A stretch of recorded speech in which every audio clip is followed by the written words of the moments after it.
So basically here our objective of calling all of you here regularly once in 3 months or 4 months and making ourselves realize that how important our audit is to the public sector undertakings and the level at which we need to think. Like I keep saying that the perspective of every officer who is doing an audit should be on par with the chairman or MD or ED of the particular audit unit, so that you understand what is this problem. Because our audit, if you look at a small piecemeal transaction and give a comment without putting the entire text, entire context, entire macro framework, why particular decision was taken, it becomes completely imbalanced. I mean, it's not a real way of reporting the facts. So basically, we need to see whatever we want to say.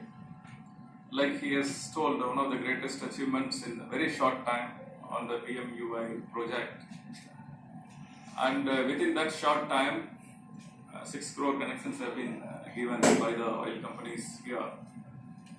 And it's not an easy job, it's a very formidable job. And now we are auditing and we may find lots of errors on those. But then if you operate a program in this scale, definitely there is bound to be execution problems. But however, the companies like public sector undertakings are professional, run by professionals. So therefore, the corrective action could be very effective. This is what I find, because I have seen the government working, government departments working, and also the PSUs working. You might have also seen this when you were working in the AG's offices. The response from the companies are generally very good, and they take immediate corrective action. So using that aspect, by and large you see good administrators managing the company. So any genuine audit problem, audit issue which is raised in our reports are being addressed. So that is the effectiveness of audit. So we need to appreciate that. Suppose if any comment we are making and the company has well received it and they thought it is appropriate to make a correction.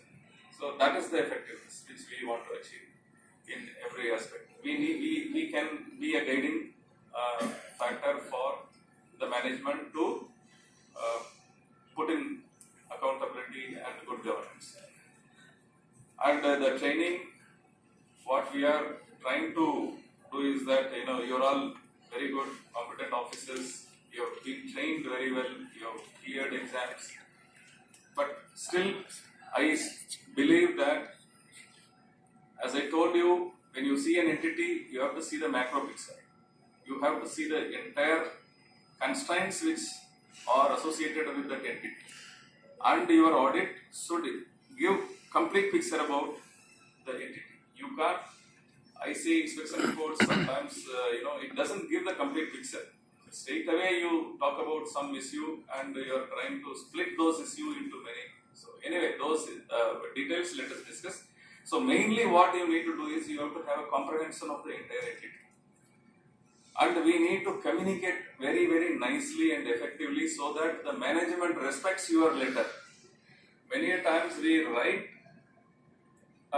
we give a report, even the management is getting confused. So management should not have any confusion on that, what we are trying to say. So we should be very clear, we should make our point very focused with appropriate evidences so that they can take corrective action or they can come up with a proper reply. So that's the problem. We find many times the companies are not responding. Maybe probably we are not very focused in our approach. And our reports should be properly balanced. Whatever we want to write, we should not pick up something which is favorable to us and at the same time what is actually happened, because many times what we will take evidences only what is suiting to our report. So we need to see the context, entire context. So that's very important. As an audit, we are not here to only find out fault. We can also balance it with the right things which are already done. So that will be the benchmark. Out of 5 units, 1 unit has done very badly, but 1 unit has done very well. So we can benchmark the well-running unit. So our approach should be like this, and our evidences should also be correct and relevant. Many times we are hunting for evidence after we make a statement. So why I am saying this? Because we have to understand the entire entity, the knowledge. See, the most important thing in a modern day situations, and as it is, audit is a knowledge-based profession. And when you are keeping your knowledge updated on a day-to-day basis, then only you can be competent to actually comment on any organization. Like today, I was ED was telling about electronic media. So much of input is there, and their training modules, how these training modules are framed. So all these things, we should also see that, because unless otherwise you learn, you read about the company, you read about their activities, read about every aspect of it, you can't find out. You can't make a good comment. Right? So we should be on par with the company management in acquiring knowledge about the entity.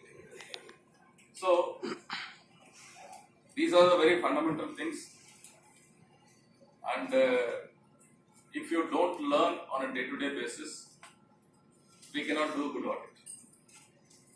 And if you don't do good audit, and nobody is going to give you any value. And we have lots of responsibility, and that responsibility helps any management to do better. With this, I would like to thank you for giving me this opportunity to talk to you. We will start the session after tea probably. I thank Mr. Sendil Kumar once again for coming and inaugurating this program. Thank you very much. Jai Hind.